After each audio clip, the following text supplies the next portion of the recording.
하나님의 말씀입니다. 할렐루야. 우리 주님의 놀라운 평화가 여러분의 심령과 가정과 일터 위에 흘러 넘치시기를 축복합니다. 어느덧 2021년의 마지막 주일 예배를 맞았습니다. 참 한 해가 눈 깜짝할 새 지나간 것 같은데요. 올해는 팬데믹으로 시작해서 또 팬데믹으로 여전히 팬데믹 중에 끝이 납니다. 2022년에는 반드시 팬데믹을 끝내고 우리 교우 여러분 모두가 일상으로 돌아가시기를 또 축복합니다. 앞뒤 좌우의 교우들과 또 곁에 있는 가정에서는 가족들에게 한 해 동안 수고 많으셨어요 하고 인사 좀 해주십시오.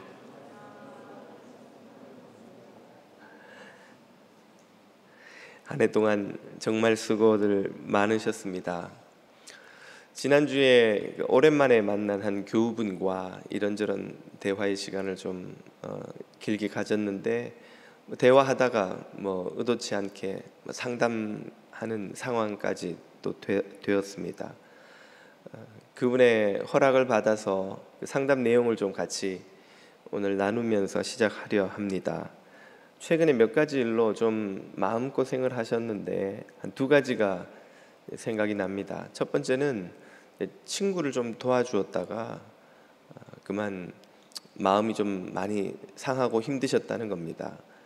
이분이 본인도 크게 여유가 있거나 시간이 남는 여유로운 형편은 아니지만 한 20년 지기 친구를 늘 어려운 상황에 있는 친구를 본인이 챙기고 이렇게 힘 닿는 데까지 돕고 했다는 거죠. 그러다가 최근에 그 친구와 대화 중에 그 친구가 자신의 호의를 당연한 것으로 고마워하지 않는다는 걸 깨달았습니다. 그 친구 말이 너는 네가 좋아서 늘 이러는 거 아니냐, 그렇게 하는 말을 듣고는 마음에 섭섭함이 순간 탁 올라오더랍니다. 그런데 집에 돌아와 곰곰이 생각해 보니까 그 섭섭해하는 자기 자신 때문에 그렇게 속이 상한 거예요. 생각하기를 나는 참 진실한 사랑과 우정으로 아무 인정이나 대가를 바라지 않고 친구에게 베풀고 또 다른 사람을 섬기려고 애써 왔다고 여기고 있었는데 그 친구의 말을 듣고 순간 섭섭해지는 마음을 보니까 나도 대가와 인정을 바라고 친절을 베푸는 다른 사람들과 다를 바 없는 속물이구나 하는 생각이 들더랍니다. 그걸 생각하는 게 그걸 깨달은 게 너무 속이 상한 거예요. 나도 다른 이들과 다를 바가 없구나. 똑같이 인정을 기대하고 대가를 바라고 호의를 베푸는 그런 속물이나 다름없구나. 그 생각 때문에 마음이 많이 괴로웠다는 거예요. 또 한 가지는 가까운 지인을 전도하려고 애써 왔는데 그 사람을 알면 알수록 혼란스럽다는 겁니다. 그 지인은 예수를 안 믿는 것만 빼면 거의 선교사처럼 사는 분이더라는 거예요. 성실하고 정직하고 참 돈 욕심도 없고 어려운 사람을 만나면 참 마음으로부터 도와주려고 애를 쓰고 참 예수 안 믿는다는 것만 빼면 나보다 더 반듯한 사람인데 내가 저 사람에게 참 복음을 전해야 하나, 나는 저 사람보다 못 사는 것 같은데, 그런 생각이 드니까 혼란스럽더라는 거죠. 이게 왜 이런 건가? 왜 이런 혼란스러운 마음이 드는가? 이분은 제가 아는 그 누구보다 진실하게 성실하게 주님을 섬기려고 애쓰고 살아오신 분이라는 걸 참 아는데 왜 그런 분이 주님을 열심히 섬기려고 하면 할수록 이런 마음의 괴로움, 혼란을 더 겪는 것일까요? 도대체 왜 그런 것이며 어떻게 해결할 수 있을까요? 그 답을 주시는 본문이 오늘 우리가 읽은 유명한 이 마르다와 마리아 자매의 이야기입니다. 오늘 본문은 마르다의 집에서 대접을 받으시는 예수님과 제자들의 모습을 묘사하는데요. 이 누가복음에는 나오지 않지만 문맥과 요한복음의 여러 대목을 보면 이곳은 예루살렘 곁에 있는 베다니임에 틀림없습니다.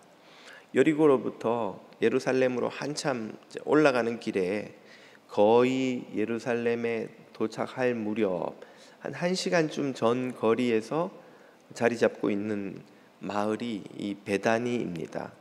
이 베다니에 사는 이들이 누군고 하니 바로 나사로와 마르다, 마리아 3남매 이 패밀리죠. 요한복음에 보면 이 베다니에 사는 이 3남매의 집도 나오고 또 나사로의 죽음으로 벌어지는 여러 가지 상황도 묘사가 잘 됩니다.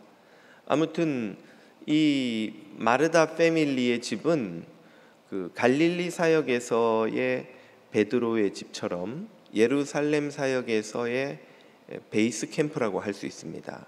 복음서를 보면 예수님이 이른 아침에 베다니에서 나가셔서 예루살렘 성전에 들어가셔서 가르치시고 해질녘에 다시 베다니로 돌아가 쉬셨더라 하는 표현이 나와요. 베다니에 누구 집에 가 쉬었느냐? 바로 이 패밀리 집에서 쉰 거죠. 이 마르다, 마리아, 나사로 오빠까지 이 세 삼남매 가족이 예수님과 얼마나 친밀했는지는 그 요한복음에서 나사로가 병들어 죽었을 때 벌어지는 상황을 보면 잘 나옵니다. 오빠가 병들자 마르다는 바로 사람을 보내서 예수님을 모셔오려 하죠. 아주 친밀하게 그 관계가 느껴집니다. 그리고 예수님이 도착하셨을 때 벌어진 상황도 주님이 그들을 얼마나 사랑하셨는지를 그 요한복음이 실제로 묘사하고 있고, 마르다나 마리아의 행동도 예수님과 굉장히 친밀한 그 관계를 보여줍니다. 아무튼 이렇게 예수님과 그 제자들을 사랑하고 또 존경하고 섬겨왔던 가족이니 예수님 일행이 왔을 때 얼마나 그들을 잘 극진히 대접하고 싶었겠습니까? 마르다는 이 집의 안주인으로서 이 손님을, 또 예수님이 오신 소식을 듣고 몰려드는 동네 사람들을 잘 대접하기 위해서 부지런히 요리를 했겠죠. 그래서 마음이 무척 분주해졌습니다. 이런 상황 때문에 갈등이 시작되죠. 본문 40절을 보십시오. 마르다는 준비하는 일이 많아 마음이 분주한지라. 당연히 준비할 것이 많았겠죠. 여기서 분주하다고 번역된 헬라어 페리스파오는 원뜻을 보면 마음이 흩어지다, 마음이 무겁다, 괴롭다, 지치다 하는 표현이 같이 들어 있습니다. 이 많은 일로 마르다는 분주할 뿐 아니라 마음이 무겁고 지치고 힘이 든 거죠. 그래서 우리도 스트레스를 많이 받으면 짜증이 나잖아요. 마르다도 똑같이 원망과 비난이 터져 나왔습니다. 누구를 향해서입니까? 먼저는 자기 동생, 다음은 예수님이죠. 자, 예수께 나아가 이르되 주여, 내 동생이 나 혼자 일하게 두는 것을 생각하지 아니하시나이까? 그를 명하사 나를 도와주라 하소서. 이 대목을 봐도 이 마르다와 예수님이 굉장히 친밀했다는 걸 알 수 있죠. 집에 손님이 왔는데 가족한테 불만이 생기면 보통 우리는 그 손님한테 뭐라 하지 않죠. 가족을 조용히 불러내서 야, 너 혼자 이러면 어떡하냐, 날 도와야지, 이렇게 문제를 해결하지 그 손님에게 문제를 해결해 달라고 하지 않죠. 이것만 봐도 예수님과 이들이 얼마나 친했는지를 알 수 있는데, 아무튼 마르다는 그만 이 많은 일로 마음이 분주하고 또 속이 상하고 짜증이 나고, 그래서 먼저는 마리아 동생을 향해 원망이 나오고 다음은 그 상황을 내버려 두시는 예수님을 향한 원망이 이어서 나왔습니다. 마르다처럼 우리도 봉사하다가 오히려 흔히 시험에 든다고 말하듯이 이런저런 마음에 마상을 입는 경우가 왕왕 있죠. 열심히 나는 교회 일 새벽부터 와서 열심히 하는데 다른 사람들은 별로 안 도와줘요. 그냥 아무도 신경 안 쓰는 것 같아요. 다들 그냥 예배 마치고 가버리고 빵만 먹고 가버리고 뒷정리는 내가 다 해야 되고, 그럴 때 우리의 마음속에 슬그머니 원망과 불평이 생기기도 합니다. 열심히 봉사하다가 교인들끼리 관계가 깨지고 목회자들끼리 선교사님들끼리도 이런저런 문제를 겪곤 하지요. 어떻게, 원인이 무엇일까요? 또 어떻게 해결해야 할까요? 예수님은 그 답을 41절 2절에서 이렇게 주시는데요. 개역 개정은 조금 번역이 애매하게 되어 있어서 정확한 포인트를 잡기 어려울 수 있습니다. 그래서 다른 번역 두 개를 보시겠는데요. 공동 번역입니다. 그러나 주께서 이렇게 대답하셨다. 마르다야 마르다야, 너는 많은 일에 다 마음을 쓰며 걱정하지 마. 많은 일이 하나하나가 다 너에게 너무너무 중요하지만, 중요해서 그걸 하나도 마음에서 떼어놓을 수가 없지만, 2절, 실상 필요한 것은 한 가지뿐이다. 이 실상 필요한 게 너에게는 빠져 있다는 거예요. 마리아는 그 실상 필요한 좋은 몫을 택했다. 그 마리아가 택한 것을 빼앗으면 어떡하냐? 알 것 같기도 하고 모를 것 같기도 하고. 조금 더 도움을 얻기 위해서 Contemporary English 버전을 보면, 영어도 별로 어렵지 않으니까 같이 한번 보시죠. The Lord answered, 마르다 마르다, you are worried and upset. 네가 걱정하고 화가 나 있어. About so many things 때문에. 많은 일이 지금 너를 걱정하게 만들고 화나게 만들지. 그런데 42절, But only one thing is necessary. 한 가지가 필요한 거야. 한 가지. 너는 지금 많은 걸 다 해야 된다고 생각하지만 한 가지가 필요한 게 빠져 있어. 뭐냐? Mary has chosen what is best. 제일 좋은 걸 이제 공동 번역만 해도 좋은 편이라고 해서 조금 명확치 않지만, 이 CEV 버전은 명쾌하게 설명하죠. 가장 좋은 것을 메리는 택했고, and it will not be taken away from her.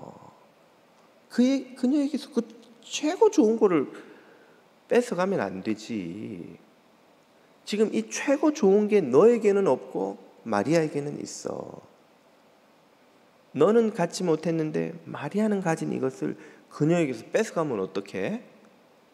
자, 그러면 그 what is best, 최고 좋은 게 뭡니까?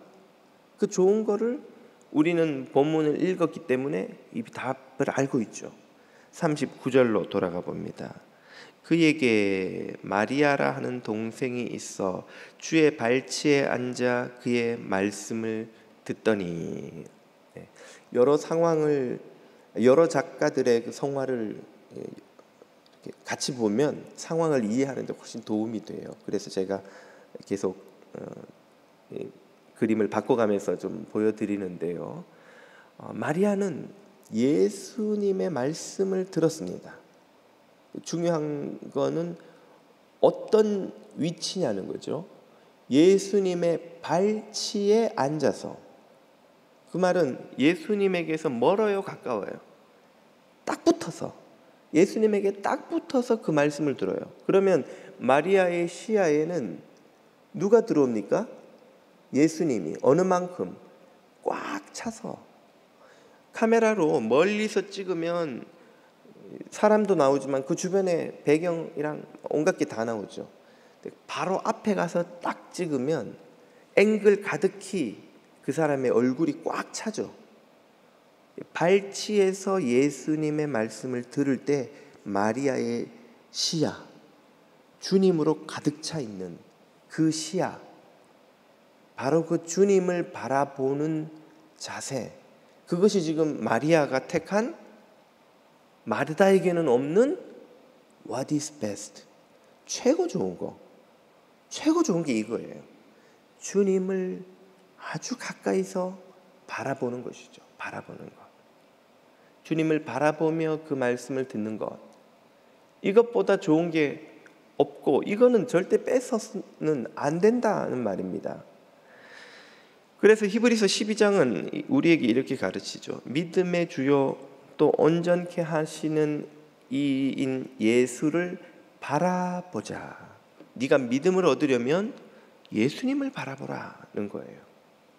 온전케 되려 한다면 예수님을 바라보라는 거예요.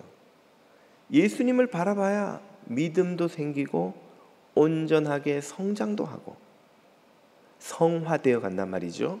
성화도 되고 주님을 바라보아야 이 모든 은혜를 경험할 수 있다는 말입니다. 여기서 성도의 모든 문제가 어디서 출발하는지가 드러납니다.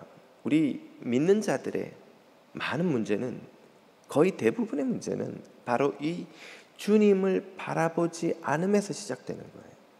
주님을 바라보지 않으면 우주에는 진공 상태가 없다는 걸 말씀을 드렸죠.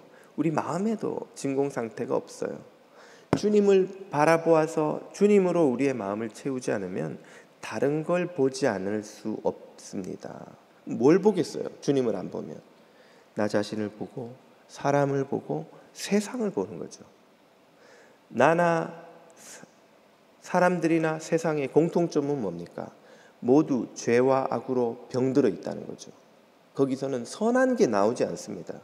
그걸 계속 보고 있으면 뭐가 나와요? 죄악된 게 나오죠. 나를 계속 보고 있으면 자책과 자기비하, 아니면 자아도취 내지는 교만, 자기만족이 나오죠. 자기애의 나르시시즘에 빠집니다. 사람들을 계속 보고 있으면 뭐가 나와요? 정죄, 원망, 비난, 마음에 안 드는 사람들이 눈에 들어오죠. 세상을 계속 보고 있으면 뭐가 나와요? 죄와 악으로 병든 세상에서 나오는 불평, 불만, 탄식, 허무, 좌절, 절망, 답이 없는 세상.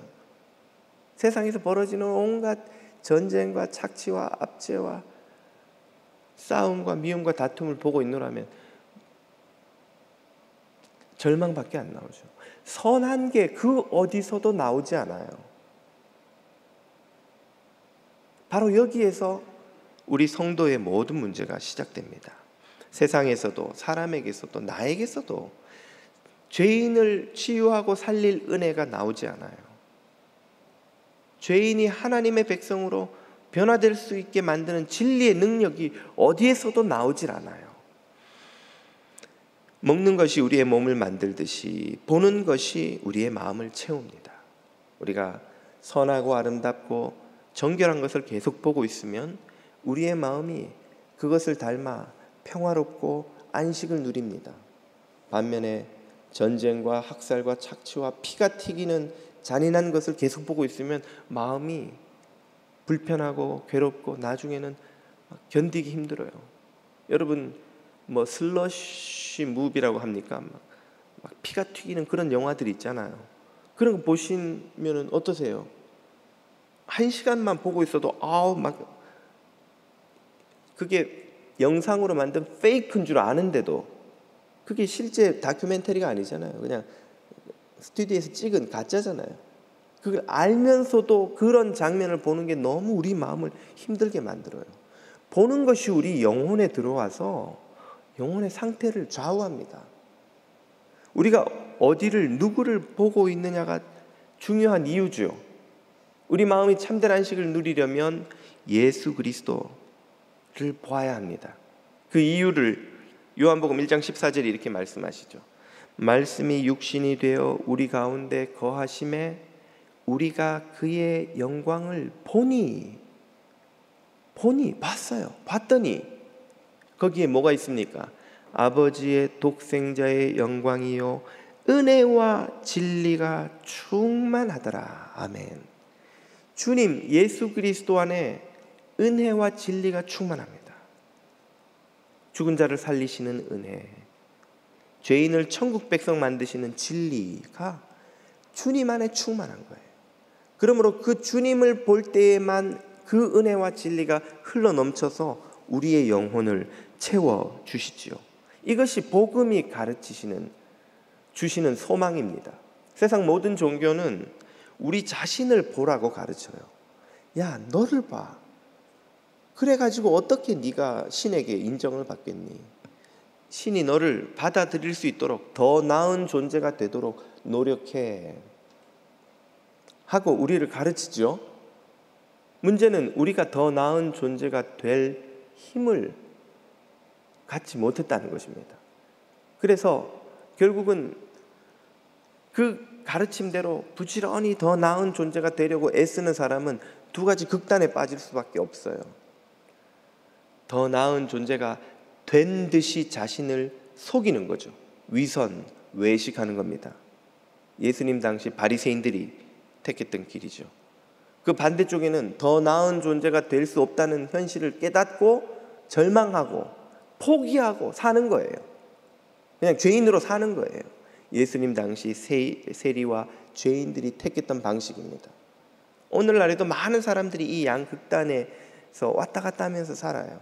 어떤 이들은 자기가 종교 생활에 열심히 헌신하는 것으로 더 나은 존재가 된 것이냐, 교만하고 외식하고 위선하고, 어떤 이들은 죄인지 알지만 다들 그렇게 사는데 어떡하겠어, 포기하고 그냥 그런 삶에 머물러 사는 것이죠.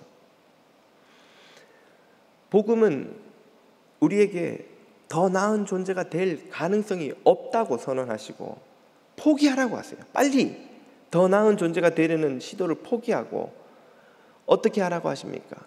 주님을 바라보라고 하십니다. 우리를 더 나은 존재가 아니라 하나님처럼 완전히 의로운 존재로 바꾸시는 예수 그리스도를 바라보라고 하시죠. 여기에 복음이 주는 소망이 있습니다. 그래서 로마서 1장 17절은 이렇게 말씀하시죠. 복음에는 전에도 말씀드렸지만 하나님의 의가 나타나죠.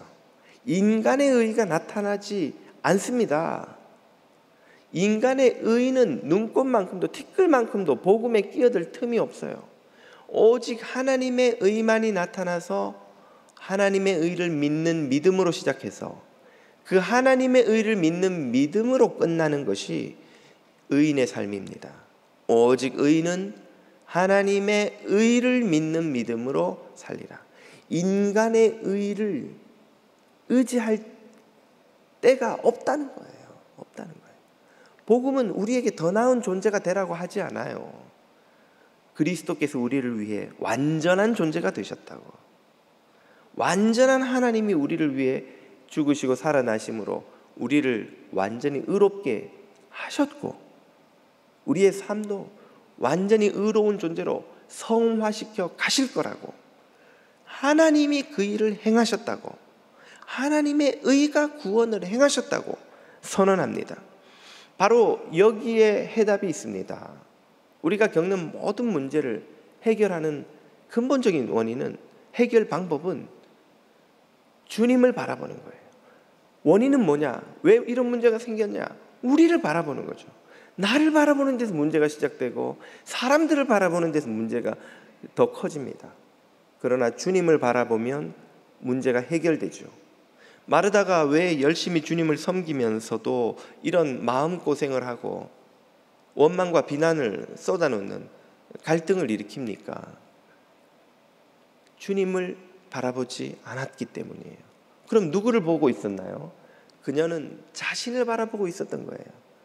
자신의 무엇을? 예수님과 친밀하며 주님을 사랑하고 존경하는 모든 이들이 모범으로 삼을 만한 여제자의 모델로서 이 집안의 안주인 마르다, 이 큰 잔치를, 이 많은 손님들을 잘 섬기고 치르고 대접해서 훌륭하게 마치고 나면 사람들이 모두가 인정할 수밖에 없는 마르다, 그 마르다로서 자기 자신을 기대하고 바라고 이루기 위해서 마음이 분주하느라고 마음이 바짝바짝 말라가고 있었던 거예요.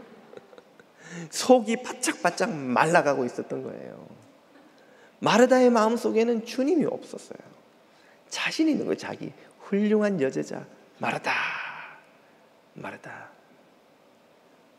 주님이 바라는 것은 무엇이었습니까? 물론 주님도 제자들도 때가 되면 밥을 먹어야겠지만 주님은 오병이어만으로도 5,000명을 먹이고도 남는 능력이 주님이셨죠. 그렇게 몰려온 무리들에게도 예수님이 말씀하시기를 떡 먹고 배부른 것을 구하지 말고 하늘의 떡을 구하라고 하셨죠. 주님이 이 집에 오셔서도 바라고 기대하시는 것은 마르다도 마리아처럼 주님을 바라보며 그분의 말씀을 먹고 배부르는 거예요. 그것이 주님이 마르다에게 주기를 원하시는 진짜 복이었죠. 마르다는 그 주님의 마음을 모르고 자기 자신이 만들어 놓은 목표, 훌륭한 여제자 마르다, 자기 자신이 이루고자 하는 바 이 손님을 잘 치러내는 성대한 잔치, 여기에 마음이 빼앗겨 있었던 겁니다. 앞서 소개드렸던 그 교우께서는 자신이 다른 속물들과 다를 바가 하나도 없다는 사실을 깨닫는 일이 왜 그렇게 속이 상했을까요? 그 이유는 자신은 다른 속물들과 다르다고 생각하고 있었기 때문입니다. 나는 달라. 나는 속물들처럼 대가와 인정을 바라고 섬기지 않아. 나는 순수한 사랑, 믿음으로 대가 없이 섬기는 그런 사람이야 라는 자아상을 갖고 있었습니다. 그게 무너진 걸 깨달은 거예요. 내가 그들과 하나도 다르지 않구나. 내가 특별하지 않구나. 나도 똑같구나. 그것이 자존심이 상하는 거예요. 그분만 그런 게 아니에요. 우리도 다 마음속으로 말은 안 해도 나는 다르다 이렇게 생각해요. 나는 사람들과 달라. 나는 좀 특별해. 뭐가 특별한데? 학력이 뛰어나거나 아니면 돈을 잘 벌었거나 아니면 정말 성품이 좋거나 아니면 믿음이 좋거나 나는 남편에게 아내에게 다른 사람들과 달리 잘 섬기거나 혹은 뭔가 다른 사람이 못하는 뭔가를 나는 잘해. 혹은 뭔가가 달라. 우리는 다 나는 다르다. 특별하다. 마음속으로 생각합니다. 그 자신을 계속 보고 있는 거예요. 그 다르고 특별한 자아상이 깨지는 순간 마음이 괴로운 거죠. 그러나 여러분, 우리가 깨달아야 할 게 있습니다. 우리는 특별하지 않아요. 우리는 다르지도 않아요. 똑같습니다.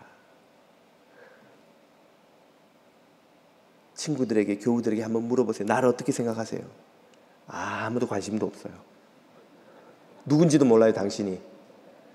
여러분의 이름만 겨우 알고 얼굴만 겨우 알지 여러분 마음속에 뭐가 있는지 알고 싶어 하지도 않고 관심도 없어요. 그 사람은 뭘로 바쁩니까? 자기를 특별하게 생각하느라고 또 바빠요. 다들 자기만 쳐다보고 있어요. 내 마음만. 내가 얼마나 특별한지, 내가 얼마나 다른지, 나는 괜찮은 존재인지 그거 보느라고 옆에 있는 사람, 심지어 남편, 아내조차도 특별한지 아닌지 관심이 없어요. 관심이 없어요. 아무도 여러분에게 관심 없습니다. 여러분에게 관심 있는 사람은 여러분 자신밖에 없어요. 다들 자기만 특별하게 여기고 자기만 바라보고 있어요. 저 주일 아침에 돈에 눈이 멀어서 벌게서 돈 벌려고 막 쫓아다니는 사람들과 돈에 관심도 없는 척 여기 와서 예배 드리고 있는 우리와 다른 점은 아무것도 없어요. 본질상 똑같습니다. 그런데 우리가 왜 구원을 받았고 은혜를 받았고 여기에 경건한 성도라고 불리면서 여기 앉아 있습니까? 자격도 능력도 가능성도 없는 우리를 이유도 모르는 사랑으로 택하여 주신 주님의 감당할 수 없는 은혜 때문이죠. 주님을 바라보면 비로소 해답이 나오는 거예요. 주님 때문이구나. 주님 때문이구나. 하나님의 의 때문이구나. 그리스도의 의 때문이구나. 십자가의 은혜 때문이구나. 그걸 알면 답이 나와요. 그 주님을 바라보면 우리가 묶여있던 온갖 자기의 자기 사랑, 자아도취로부터, 자기 비하, 자책, 자기 괴롭힘으로부터 똑같습니다, 여러분. 자아도취와 교만과 자아사랑과 자기 비하, 자책과 다른 게 아무것도 없어요. 똑같은 거예요. 똑같은 자기애에서 나옵니다. 자기애가 지나치면 자아도취가 되는 것이고, 자기애가 충족되지 않으면 자기 비하와 자책이 나오는 거예요. 바울은 자책이 아무런 경건의 능력도 없고 몸을 괴롭히는 효과밖에 없다고 가르쳤죠. 자책에서 변화되지 않아요. 자기 비하한다고 행동이 바뀌지 않습니다. 자기를 아무리 훈계해도 본질이 바뀌지 않아요. 프랭클린 다이어리, 옛날에 뭐 10,000원, 15,000원이면 다이어리 살 때 80,000원, 90,000원씩 해요. 왜? 프랭클린 이름 하나 붙이고 그 노하우를 갖다 넣었다고. 벤자민 프랭클린, 미국 건국의 아버지 중에 한 사람인, 그가 얼마나 자기 관리를 철저히 했던지 매일매일 10몇 가지의 덕목을 노트에 적어놓고는 겸손, 성실, 정직, 베품, 섬김, 매일 그걸 체크했다는 거예요. 오늘 나는 이걸 잘했고 이거는 못했고, 그러면서 자기를 교훈해서 그 다음에는 더 나은 사람이 되도록, 그래서 자수성가한 성공한 인물이 되었다고 해서 프랭클린 다이어리가 그렇게 이름이부터 비싸게 팔렸습니다. 그런 벤자민 프랭클린 같은 자기 관리를 통해서 사람의 본질이 바뀌지 않아요. 그거를 세상에서 제일 잘하는 사람들이 바리새인들입니다. 철저하게 율법을 지키기 위해 자신과 이웃과 제자들을 다 율법으로 가르치고 따라하고 꾸짖고 바로잡고, 그래서 누구도 흠잡을 수 없는 삶을 살았잖아요. 그런데 예수님은 그들을 얼마나 혹독하게 꾸짖으셨습니까? 본질은 바꾸지 못하고 겉모습만 바꾸는 그런 훈련이 사람을 구원에 이르게 하지 못합니다. 자기를 아무리 바라보고 자책하고 채찍질해도 바뀌지 않아요. 그러므로 오직 구원은 하나님의 전적인 은혜에서 나오는 것인 줄 깨달을 때야 이 모든 자아도취와 자기 비하로부터 해방될 수 있습니다. 진리를 알지니 진리가 너희를 자유케 하리라.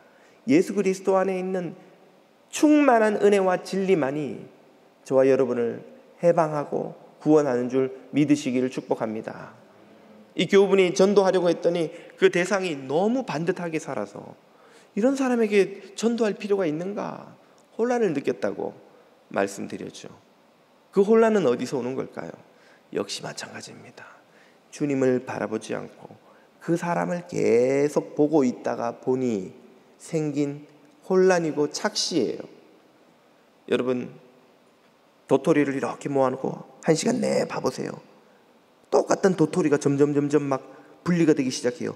큰 도토리, 작은 도토리, 막 그 몇 미리 차이가 눈에 잘 들어옵니다. 우와, 이 도토리는 이렇게 크네, 이 도토리는 이렇게 작네. 하늘 한번 보고 다시 보세요. 다 똑같아져요. 다시 똑같습니다. 그게 도토리 키재기의 진실입니다. 계속 그것만 보고 있으면, 시야가 거기 고정되면 그 세계에서 벗어나지 못해요. 사람을 계속 봐보세요. 그러면 조금 선하게 사는 사람은 대단해 보여요. 그보다 조금 못하게 사는 사람은 멸시가 시작됩니다. 무시가 돼요. 저것도 못하고 저것도 안 하고 저것도 못하고 사나. 그걸 하는 사람은 어떻게 그걸 하고 어떻게 그걸 이루고, 오, 정말 대단한 사람. 도토리를 계속 보느라고 생긴 착시 현상이에요. 주님을 한번 보고 그 사람들을 보면 아무것도 아닌 다 똑같은 하나님 앞에 구원받지 못할 영원한 죄인들, 속물들이에요. 선한 것이 하나도 없는. 성경에 그런 사람이 나오죠. 한 부자 청년 관원이 예수님을 찾아옵니다. 이 사람은 젊고 좋은 집안 출신에다가 심지어 일찍이 높은 자리에까지 올라간 부자이기도 해요. 게다가 도덕적이고 영적이기까지 합니다. 율법을 어긴 바가 없고 주님에게 와서 겸손하게 영생의 길을 묻죠. 한마디로 완벽한 인물이죠. 흠잡을 데가 없는 사람이에요. 그런 이에게 예수님이 네 재산을 다 팔아 가난한 자들에게 나누어주고 나를 쫓으라고 말씀하시자 이 사람이 그 재물의 미련을 버리지 못하여 근심하며 떠나가죠. 그 뒷모습을 보면서 예수님이 말씀하시기를 당시 관념으로는 가장 천국에 들어갈 가능성이 높은 부자는 하나님으로부터 인정을 받았기 때문에 주신 복 때문에 부를 얻었다고 당시 사람들은 여겼기 때문에 그런 가장 천국에 가까운 부자라 할지라도 하나님 나라 들어가는 것이 낙타가 바늘구멍 통과하는 것보다 어렵다고 말씀하시자 그 말을 듣고 베드로가 깜짝 놀라서 아니 저런 부자가 천국에 들어가기가 그렇게 어렵다면 우리 같은 사람은 도대체 누가 천국에 들어갈 수 있습니까? 그러자 예수님이 이 모든 에피소드의 결론을 이렇게 한마디로 말씀하세요. 사람으로서는 아무도 할 수 없으되 하나님으로서는 다 하실 수 있느니라. 사람은 저런 훌륭한 도덕적인 영적인 신실한 정직한 어떤 저런 성품을 가진 인간조차도 하나님 앞에서는 아무것도 아닌 죄인이다. 그의 의로움, 그의 선함, 그의 행함의 가치조차도 코 풀고 버려서 바람에 거리에서 굴러다니는 휴지 조각보다 못한, 누더기보다 못한 게 인간의 의라는 거예요. 어떻게 그런 인간들이 구원 얻습니까? 하나님으로서만이 하실 수 있는 하나님의 의만이 나타나셔서 그런 죄인에게 감당할 수 없는 사랑과 은혜를 베푸셔서 영원히 구원시켜 주시는 하나님만이 찬양받으실 분이라는 말씀이죠.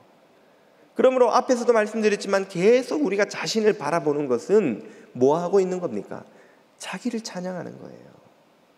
훌륭한 믿음의 사람 김도환, 훌륭한 집사, 훌륭한 장로, 훌륭한 목사, 훌륭한 권사, 괜찮은 교인, 모범적인 교인, 자기를 계속 바라보는 동안 우리는 교회 다니지만 사실은 자기를 찬양하는 거예요. 자기가 선한 행위를 하고 섬기고 희생했을 때 참 기특한데 자기를 찬양하는 거예요. 너희가 무엇을 하든 그리스도께서 하신 것처럼 하고 무슨 섬김을 하든 그리스도께서 주신 능력으로 하듯 하라. 다 주님의 은혜로 했다는 걸 깨닫지 못하고 자기가 한 것인 양 자기를 찬양하고 있는 거예요. 그런 자아상이 깨어지는 순간 괴로운 거죠. 내가 알고 봤더니 그런 고결한 사람이 아니었어. 여러분이 대수롭지 않게 여겼던 교인이 곁에 앉아가지고 나는 사실은 알고 봤더니 정말 제대로 된 인간이 아니었어 막 괴로워하면 여러분이 보면서 무슨 생각을 하세요? 뭐 그런 걸로 괴로워해. 별거 아닌 사람인 줄 다 알고 있었는데 우리 아무도 당신이 특별하다고 생각한 적 없는데요. 다른 사람도 나에게 똑같이 생각한다는 걸 아셔야 돼요. 우리는 특별한 존재가 아니에요. 우리는 대단한 존재가 아니에요. 우리는 찬양받을 존재가 아니에요. 우리는 우리의 상이 깨질까 봐 막 노심초사할 만큼 그렇게 대단한 존재가 아니에요. 우리는 그저 좋은 옷과 사회적 직함과 학력과 돈으로 무슨 또 화장으로 막 이렇게 잘 꾸며놓아서 그럴듯해 보이지 우리 속을 드러내면 배우자에게도 보여주지 못하는 속물일 뿐이에요. 그런 우리가 어떻게 신앙인이고 어떻게 봉사를 하고 어떻게 목사요 장로요 교인이라고 여기 앉아 있습니까? 그런 우리를 더럽다 하지 않으시고 받아주신 하나님의 의만이 찬양받을 마땅한 찬양의 대상인 줄 믿으시기 바랍니다. 주님을 바라볼 때야 우리가 그 모든 자기 연민으로부터 자기애로부터 벗어나요. 해방돼요. 구원을 받아요. 십자가의 그리스도를 바라보아야만 모든 문제가 해결됩니다. 죄를 이기는 능력, 세상을 이기는 능력, 근심을 이기는 능력, 그릇된 자기애와 자아도취와 자기 비하와 자책으로부터 해방되는 능력도 모두 십자가에서 나옵니다. 그 십자가 그리스도를 바라본다는 건 그럼 어떤 것입니까? 이제 집 벽에다가 나무 십자가를 하나 걸어놓고 아니면 예수님의 성화라도 걸어놓고 하루 종일 그걸 이렇게 뚫어지게 쳐다보는 그렇게 하는 가르치는 데도 많이 있어요. 메디테이션, 명상입니다. 모든 종교에 있어요. 명상을 말하는 게 아닙니다. 마리아가 우리에게 그 방법을 가르쳐 주었죠. 주님의 발치에 앉아 주님을 내 시선에 가득 채우고 그분의 말씀을 들었죠. 우리 그리스도인이 주님을 바라보는 방법은 바로 묵상입니다. 묵상은 주님의 말씀이 이끄는 대로 우리의 생각이 자유롭게 가도록 말씀을 듣는 거예요. 주님이 내게 하시는 말씀을 듣는 거예요. 그 말씀을 들으면 그 말씀에서 그리스도 안에 있는 은혜와 진리가 흘러 넘쳐 나와서 우리의 영혼을 적시고 치유하고 회복하고 구원하십니다. 그때야 우리는 비로소 자유를 얻고 치유를 받고 구원을 경험하고 하나님 안에서 살아가는 영원한 삶을 맛보기 시작하죠. 오늘 여러분의 시선은 어디를 향하고 있습니까? 혹 자기를 향하고 있다면, 사람들을 향하고 있다면, 세상을 향해 흩어져 있다면 모든 시선을 모아서 예수 그리스도에게 고정하시고 그분의 발치에 앉아 그분의 은혜의 말씀을 듣게 되시기를 축복합니다. 그리하여 괴롭고 어지러운 마음이 그리스도의 평화와 위로로 충만하여 그 은혜 속에 살아가는 여러분이 다 되시기를 주님의 이름으로 축복합니다. 기도드립니다. 자녀들에게 생명과 구원을 베푸시는 은혜의 아버지 하나님, 은혜와 진리가 충만하신 그리스도를 바라보며 복음 안에서 참 자유와 평안을 누리게 하여 주옵소서. 예수님의 이름으로 기도드립니다.